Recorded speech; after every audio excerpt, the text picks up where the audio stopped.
Ranger stories. My name is Tennyson E. Stead. I'm the creator of Jump Rangers. And this is the show where I read things that I'm writing in the Jump Rangers universe and probably edit and discuss them for your viewing pleasure. Today we're reading Jump Rangers, A Game Called Conquest, Chapter 32. If you'd like to catch up on previous episodes of Ranger Stories, you can find those episodes on our YouTube channel at youtube.com/at Jump Rangers. Let's begin. Here was my thinking. If Scrap could teleport us around the world, we could drop one spore after another on different land masses in rapid succession. Then the undersore pilots at Alien City would be too busy with the mothership to shoot them down right away. At least one or two would manage, to stay hidden long enough to get hives going. Over comms, I asked the Rangers waiting for my word to help the mothership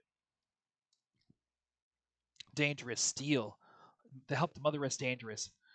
with the defenses at the spaceport. Over comms, I asked the Rangers under my command. I asked my fellow Rangers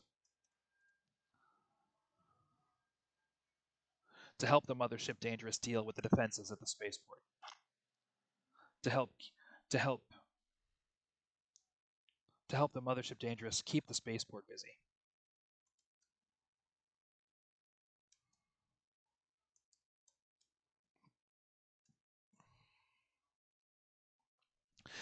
Tucking Scrap inside my helmet, I checked my environment seals. Looking down at Scrap, I told him to jump.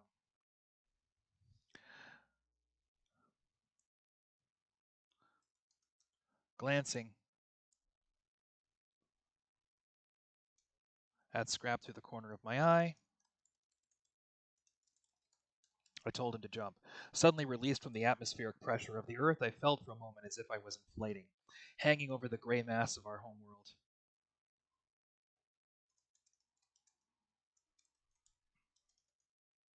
Of our decimated homeworld.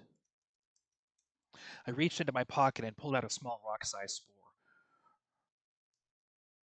Hurling it at the earth below like I was skipping a stone, I tapped at my data pad. As the spore's wrench rig shut down, the spore snapped back to the size of a large boulder or a small asteroid. Jump. Finding myself high over the Earth's south pole, I tossed another spore towards the planet below. Shutting down the spore's wrench rig, I sent another of my strange little asteroids hurtling towards the planet. Jump. On the other side of the world, over the North American continent, I release another spore. Jump. I throw another spore.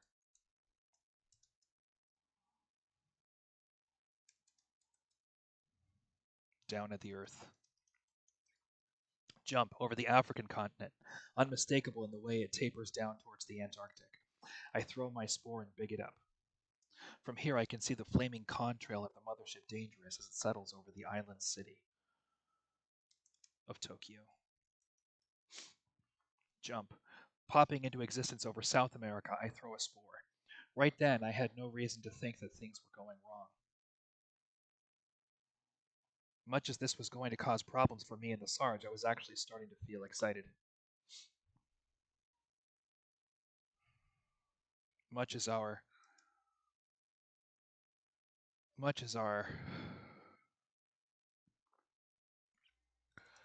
shenanigans, no, much as our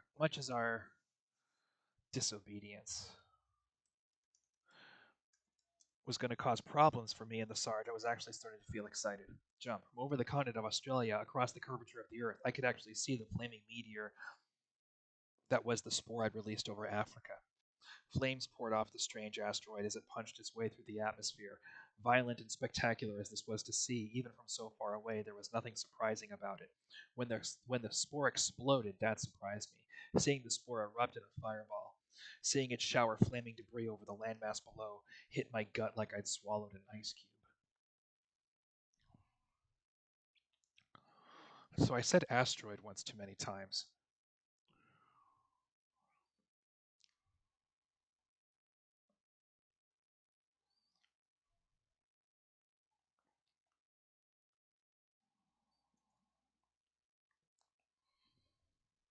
Yep, finding myself high over Earth's South Pole, I saw another spore towards the planet below, shutting down the spore's Rentrig.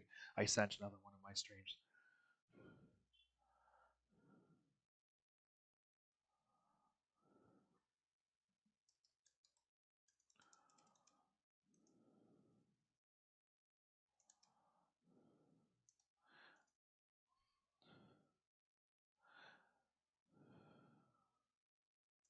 I watched the spore. Shutting down the spore's Rentrig, I watched the small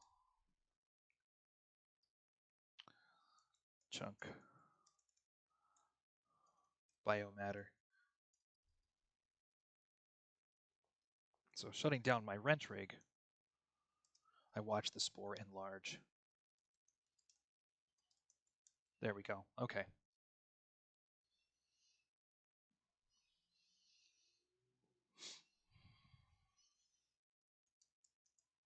Okay, here we go. We're in business.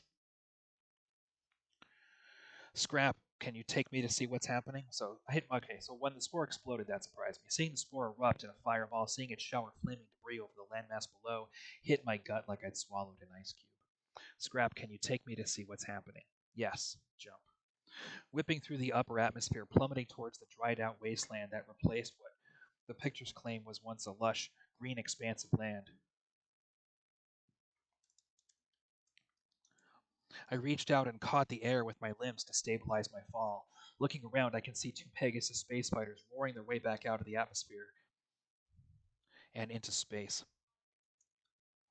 Squinting, I can make out the squadron decals on the wings. These fighters aren't painted red. They're not from Mars. These fighters came from Admiral Paxis. The cavalry had come to Earth. Admiral Paxis had brought his space carrier to Earth, and he's blowing up my spores. He'll blow up my spores, and then he'll turn the cavalry on Alien City. He's got his war. We basically gave it to him. Whatever the Sarge did to get the Undersaurs to abandon their fight on Soros, it was something Paxis was never able to do. Now they're here, pounding the Saurian spaceport as best they can. All the Admiral had to do. Okay.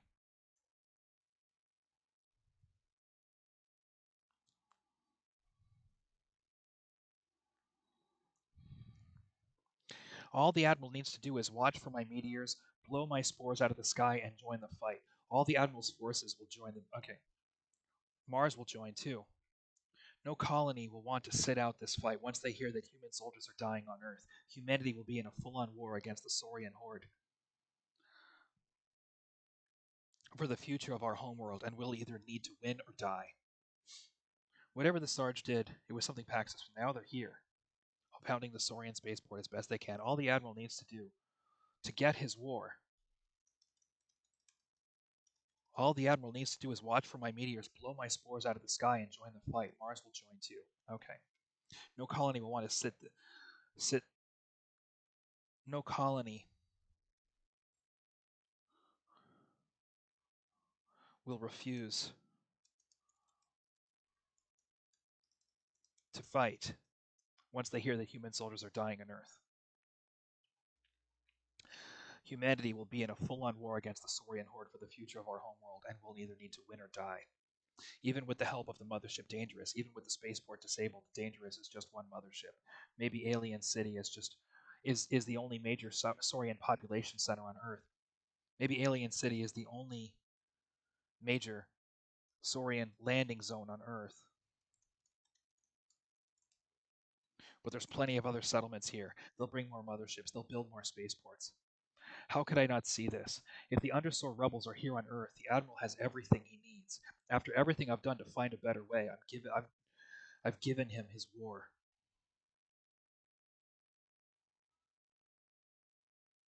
Okay.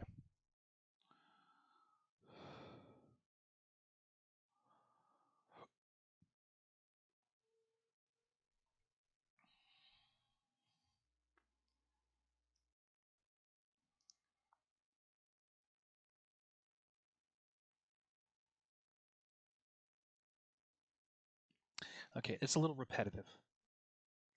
And that's what we're trying to fix here. So, whatever the Sarge did,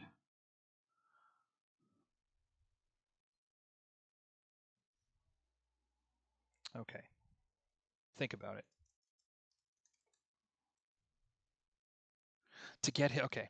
So Admiral Pax has brought his space carrier to Earth and he's blowing up my spores. He'll blow up my spores and then he'll turn the cavalry on Alien City.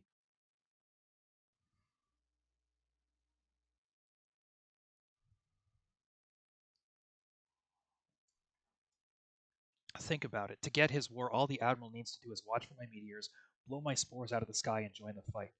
Mars will join too. No colony will refuse to fight once they hear that human soldiers are dying on Earth. Humanity will be in a full on war against the Saurian horde for the future of our home world.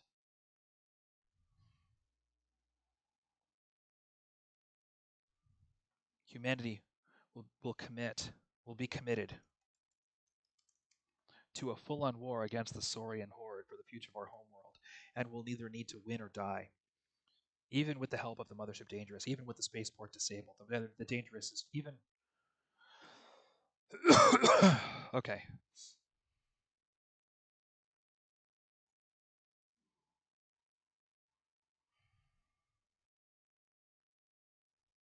Okay.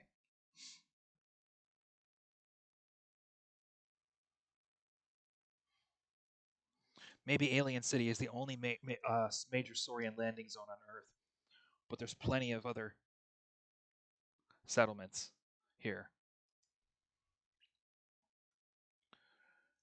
Earth is a planet where the Saurian horde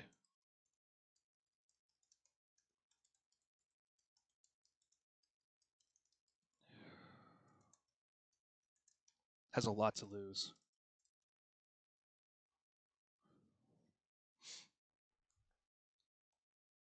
Maybe Alien City is the only major Saurian landing zone. Saurian um, population center. No, landing zone. Um,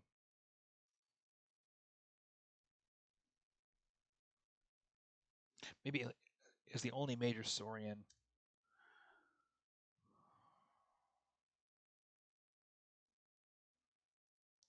Maybe Alien City is the biggest.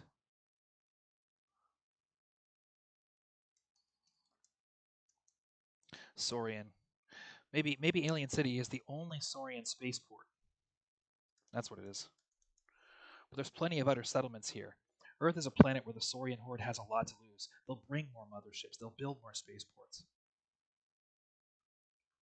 How could I not see this? If the Undersoul rebels are here on Earth, the Admiral has everything he needs. After everything I've done to find a better way, I've given him his war. I broke this. I need to turn this around. Leeching into my missile case, I pull out a tracker missile. Scrap, can you put me in shooting distance of those space fighters?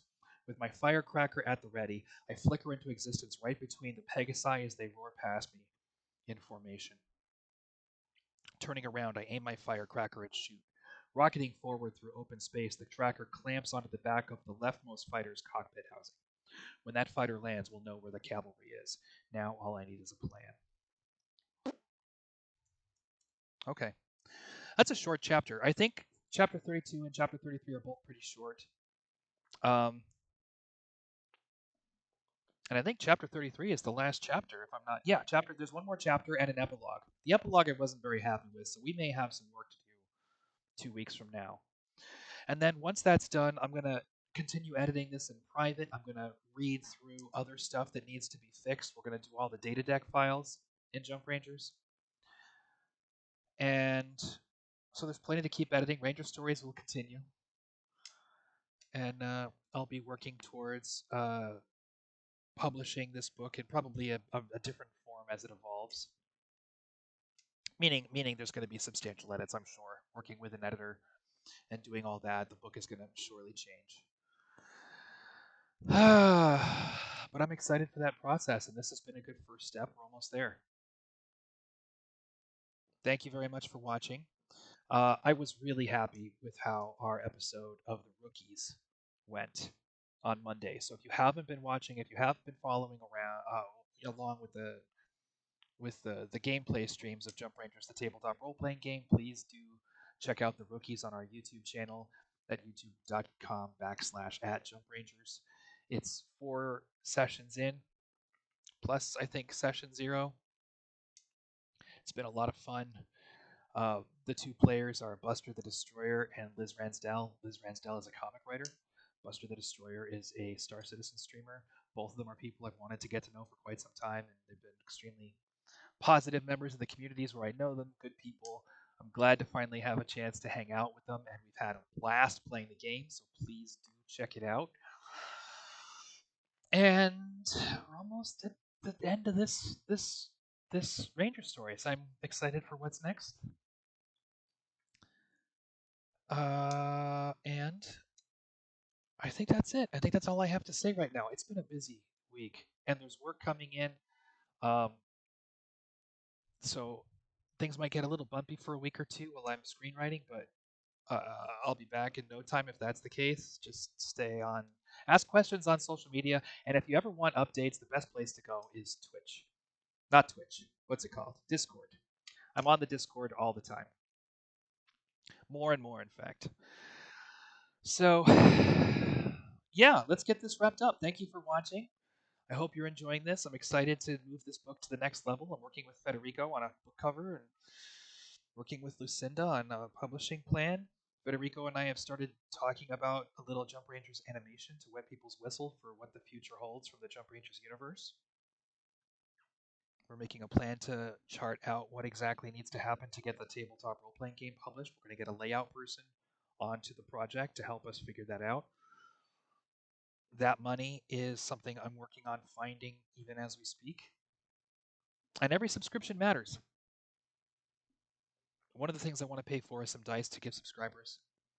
Ippy Looney suggested that we get into the pins, the enamel pins. I agree. I love them. And I think the dice are going to be more compelling, but I think the enamel pins are a good idea. And I want to have those because I personally like them, and I think other people might too. I have a whole bag full of them. I don't know. That's all I have to say. I'm a little spacey. Thank you for watching. Tune in on Saturday for Metagame with Federico and Ippy Looney. Please check out the rookies on the YouTube channel. And I'll see you on Monday for the Rangers Roost at 10 a.m. Pacific. Don't be a stranger, Ranger.